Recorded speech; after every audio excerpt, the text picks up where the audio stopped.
ఆకాశవాణి వార్తలు చదువుతున్నది గద్దే దుర్గారావు.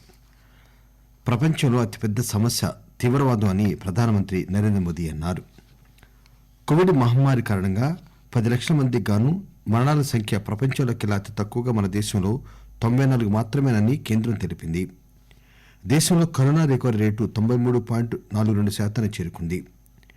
నూతన విద్యా విధానం భారతదేశాన్ని భౌగోళిక విజ్ఞాన మహాశక్తిగా మార్చివేస్తుందని ఉపరాష్టపతి వెంకయ్యనాయుడు అన్నారు. ప్రధానమంత్రి నరేంద్ర మోదీ ప్రతి నెల ఆకాశవాణి ద్వారా దేశ ప్రజలతో తన మనసులోని మాటలు పంచుకునే మన్ కీ బాత్ కార్యక్రమం ఈ నెల 29న ప్రసారమవుతుంది. ప్రపంచంలో అతిపెద్ద సమస్య తీవ్రవాదం అని ప్రధానమంత్రి నరేంద్ర మోదీ అన్నారు. తీవ్రవాదానికి కొమ్ము కాసే దేశాలను బాధ్యులను చేయాలని ఆయన నొక్కి చెప్పారు. ప్రధానమంత్రి నరేంద్ర మోదీ ఈ సాయంత్రం 12వ బ్రిక్స్ శిఖరాగ్ర సదస్సులో వర్చువల్ గా పాల్గొని మాట్లాడుతూ రష్యా నాయకత్వంలో బ్రిక్స్ తీవ్రవాద వ్యతిరేక వ్యూహానికి తుది మెరుగులు దిద్దినందుకు సంతోషం వ్యక్తం చేశారు. దీనిని భారత్ తన నాయకత్వంలో ముందుకు తీసుకెళ్తుందని అన్నారు. భారత నాయకత్వంలో బ్రిక్స్ దేశాల మధ్య డిజిటల్ ఆరోగ్యాన్ని, సంప్రదాయ వైద్యాన్ని ప్రోత్సహిస్తామని అన్నారు. ఔషధ తయారీ రంగ బలం కారణంగా భారత్ కోవిడ్ లాక్డౌన్ సమయంలో 150కి పైగా దేశాలకు ఔషధాలను సరఫరా చేసినట్టు చెప్పారు. ఐక్యరాజ్య సమితి భద్రతా మండలిలో సంస్కరణ రావాల్సిన అవసరం ఎంతైనా ఉందని అన్నారు. ఇందుకోసం బ్రిక్స్ భాగస్వామ్యాలు మద్దతివ్వాలని ప్రధానమంత్రి కోరారు.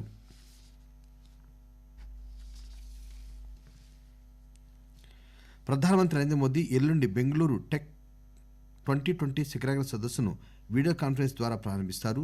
ఈ శిఖరాగ్ర సదస్సు ఇతివృత్తం నెక్స్ట్ ఈజ్ నౌ కాగా సాంకేతిక పరిజ్ఞానం, ఎలక్ట్రానిక్స్, జీవ సాంకేతిక రంగాలలో సాంకేతిక సమాచార ఆవిష్కరణల ప్రభావంపై దృష్టి సారిస్తూ కోవిడ్ మహమ్మారి అనంతరం ఎదుర్కొంటున్న కీలక సవాళ్లపై ఈ సమావేశంలో చర్చిస్తారు. ఈ సమావేశంలో ఆస్ట్రేలియా ప్రధానమంత్రి స్కాట్ మోరిసన్, స్విస్ కాన్ఫెడరేషన్ ఉపాధ్యక్షులు గై హెర్మిలిన్ తదితర అంతర్జాతీయ ప్రముఖులు పాల్గొంటారు. కోవిడ్ మహమ్మారి కారణంగా 10 లక్షల మందికి గాను మరణాల సంఖ్య ప్రపంచంలోకెల్లా అతి తక్కువగా మన దేశంలో 94 మాత్రమేనని కేంద్ర ఆరోగ్య మంత్రిత్వ శాఖ కార్యదర్శి రాజేష్ భూషణ్ తెలిపారు.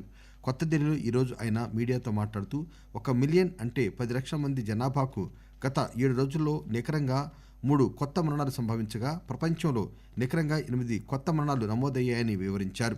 గత 7 రోజుల్లో మిలియన్ జనాభాకు మన దేశంలో 211 కొత్త కేసులు మాత్రమే నమోదవగా ప్రపంచంలో నికరంగా మిలియన్ జనాభాకు 510 మరణాలు నమోదయ్యాయని తెలిపారు.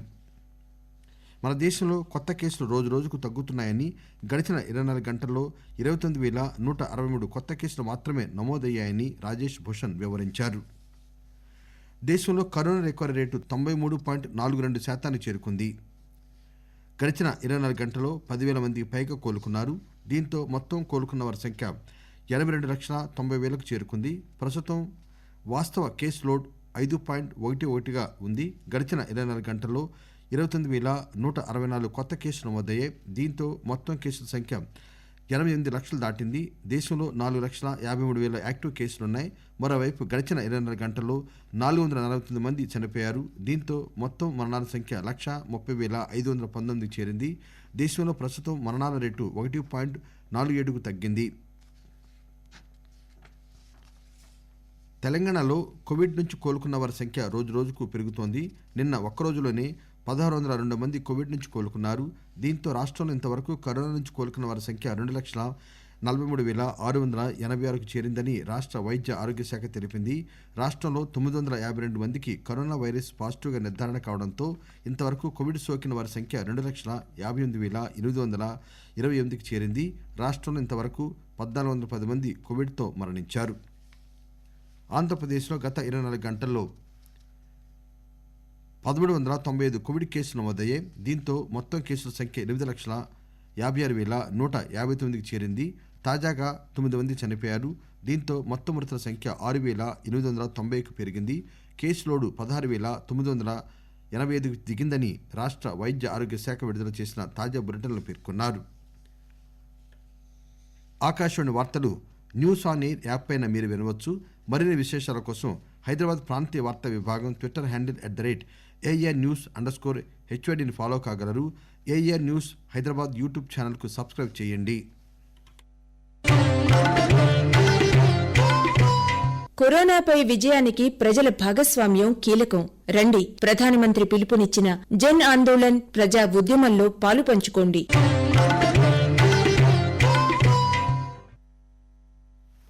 ఆకాశవాణి వార్తలు వింటున్నారు. నూతన విద్యా విధానం భారతదేశాన్ని భౌగోళిక విజ్ఞాన మహాశక్తిగా మార్చివేస్తుందని ఉపరాష్ట్రపతి వెంకయ్యనాయుడు అన్నారు. అగర్తలా జాతీయ సాంకేతిక విద్యా సంస్థ ఎన్ఐటి 13వ స్నాతకోత్సవంలో వర్చువల్గా ఆయన పాల్గొని మాట్లాడుతూ విద్యారంగంలో మన దేశం మరోసారి విశ్వ గురువు కావాల్సిన అవసరం ఉందని అన్నారు. ప్రాచీన భారత విద్యా విధానం నుంచి ఈ కొత్త విధానం స్ఫూర్తి పొందిందని, సంపూర్ణ విజ్ఞానం, సంపూర్ణ వ్యక్తిత్వ వికాసానికి ఈ విధానం దోహదపడుతుందని ఆయన అన్నారు. భారతదేశం విజ్ఞానం, నూతన ఆవిష్కరణలకు కేంద్రంగా మారేందుకు ఉన్నత విద్యా సంస్థలు, విశ్వవిద్యాలయాలు కృషి చేయాలని ఉపరాష్ట్రపతి కోరారు. ప్రధానమంత్రి నరేంద్ర మోదీ లక్సంబర్గ్ ప్రధానమంత్రి జేవియర్ బెట్టెల్ ఈ నెల 19న వర్చువల్ శిఖరాగ్ర సమావేశం నిర్వహిస్తారు. గత 2 దశాబ్దాల్లో ఇరు దేశాల మధ్య జరుగుతున్న మొట్టమొదటి శిఖరాగ్ర సదస్సు ఇదే. ఇరువురు నాయకులు కోవిడ్ మహమ్మారి అనంతరం ఇరు దేశాల మధ్య సహకార పటిష్టతతో పాటు యావత్ ద్వైపాక్షిక సంబంధాల గురించి చర్చిస్తారు. అలాగే జాతీయ, అంతర్జాతీయ అంశాలపై పరస్పరం తెలుపుకుంటారు. ప్రధానమంత్రి నరేంద్ర మోదీ ప్రతి నెల ఆకాశవాణి ద్వారా దేశ ప్రజలతో తన మనసులోని మాటను పంచుకునే మన్ కీ బాత్ కార్యక్రమం ఈ నెల 29న ప్రసారమవుతుంది. ఇది 71వ సంచిక. ప్రజలు తమ ఆలోచనలను నమో యాప్ పైన గానీ, మై గవ్ పైన పంచుకోవాలని ప్రధానమంత్రి ట్వీట్ చేశారు. అలాగే 1800 హిందీలో గానీ, ఆంగ్ల భాషలో గానీ ఫోన్ చేసి తమ సందేశాలను రికార్డు చేయవచ్చునని కూడా నరేంద్ర మోదీ కోరారు. ఆంధ్రప్రదేశ్లో స్థానిక సంస్థల ఎన్నికలను వచ్చే ఫిబ్రవరిలో నిర్వహించనున్నట్లు రాష్ట్ర ఎన్నికల సంఘం ప్రకటించింది. రాష్ట్రంలో రాజకీయ పార్టీలతో సంప్రదించాక ఎన్నికల సంఘం ఈ నిర్ణయం తీసుకుంది. ఈ సందర్భంగా రాష్ట్ర ఎన్నికల కమిషనర్ నిమ్మగడ్డ రమేష్ కుమార్ మాట్లాడుతూ పంచాయతీ ఎన్నికలకు చట్టపరమైన సమస్యలేవీ లేవని అన్నారు. ఆంధ్రప్రదేశ్లో కరోనా కేసులు తగ్గాయన్నారు. రాష్ట్ర ప్రభుత్వం తీసుకున్న చర్యల కారణంగా కరోనా కేసులు తగ్గాయని కూడా ఆయన వివరించారు. గ్రేటర్ హైదరాబాద్ మున్సిపల్ కార్పొరేషన్ ఎన్నికల షెడ్యూల్ను రాష్ట్ర ఎన్నికల కమిషనర్ పార్థసారథి ఈరోజు విడుదల చేశారు. డిసెంబర్ 1న పోలింగ్, 4వ తేదీన ఓట్ల లెక్కింపు నిర్వహిస్తారు. గ్రేటర్ పరిధిలోని మొత్తం 150 వార్డులకు బ్యాలెట్ పద్ధతిలో ఎన్నికలు నిర్వహిస్తారు. రేపటి నుంచి 20వ తేదీ వరకు 3 రోజుల పాటు నామినేషన్లు స్వీకరించనున్నారు. 21న నామినేషన్ల పరిశీలన, అదే రోజు అభ్యర్థుల జాబితాను ప్రకటించనున్నారు. నామినేషన్ల ఉపసంహరణకు గడువు 26 కాగా డిసెంబర్ 1న పోలింగ్ జరుగుతుంది. 15వ ఆర్థిక సంఘం తమ నివేదిక ప్రతిని కేంద్ర ఆర్థిక శాఖ మంత్రి నిర్మలా సీతారామన్కు అందజేసింది. రానున్న 5 సంవత్సరాల్లో కేంద్ర రాష్ట్రాల మధ్య పంచుకోవాల్సిన పన్నుల నిష్పత్తిని పేర్కొనే finance commission in covid times అనే పేరు గల ఈ నివేదికను ఆర్థిక శాఖ మంత్రి నిర్మలా సీతారామన్ ప్రభుత్వం తీసుకున్న చర్యల నివేదిక ఏటీఆర్తో కలిపి పార్లమెంటుకు సమర్పిస్తారు. 2021-22 సంవత్సరం నుంచి 2025-26 సంవత్సరం వరకు రూపొందించిన ఈ నివేదికను ఆర్థిక సంఘం సభ్యులతో కలిసి చైర్మన్ నిన్న ప్రధానమంత్రికి సమర్పించారు. అంతకుముందు దీనిని రాష్ట్రపతి రామ్నాథ్ కోవింద్ కు సమర్పించారు. బొంబాయి స్టాక్ ఎక్స్చేంజ్ సెన్సెక్స్ సూచీ ఈరోజు 315 పాయింట్లు పెరిగి 43,953 వద్ద ముగిసింది. కాగా జాతీయ స్టాక్ ఎక్స్చేంజ్ నిఫ్టీ 0.7% వృద్ధిని సూచిస్తూ 94 పాయింట్ పెరుగుదలతో 12,874 వద్ద ముగిసింది. లోహాలు, పరిశ్రమలు, రియల్ ఎస్టేట్ వ్యాపారం, క్యాపిటల్ గూడ్స్, ఫైనాన్స్, బ్యాంకింగ్ సెక్టార్ల షేర్లు ఈరోజు బాగా లాభపడ్డాయి. ముఖ్యాంశాలు మరొకసారి. ప్రపంచంలో అతిపెద్ద సమస్య తీవ్రవాదం అని ప్రధానమంత్రి నరేంద్ర మోదీ అన్నారు.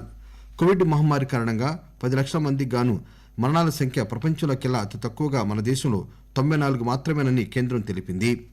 దేశంలో కరోనా రికవరీ రేటు 93.42% చేరుకుంది. నూతన విద్యా విధానం భారతదేశాన్ని భౌగోళిక విజ్ఞాన మహాశక్తిగా మార్చివేస్తుందని ఉపరాష్ట్రపతి వెంకయ్యనాయుడు అన్నారు. ప్రధానమంత్రి నరేంద్ర మోదీ ప్రతి నెల ఆకాశవాణి ద్వారా దేశ ప్రజలతో తన మనసులోని మాటను పంచుకునే మన్ కీ బాత్ కార్యక్రమం ఈ నెల 29న ప్రసారం అవుతుంది. ఆకాశవాణి వార్తలు ఇంతటితో సమాప్తం.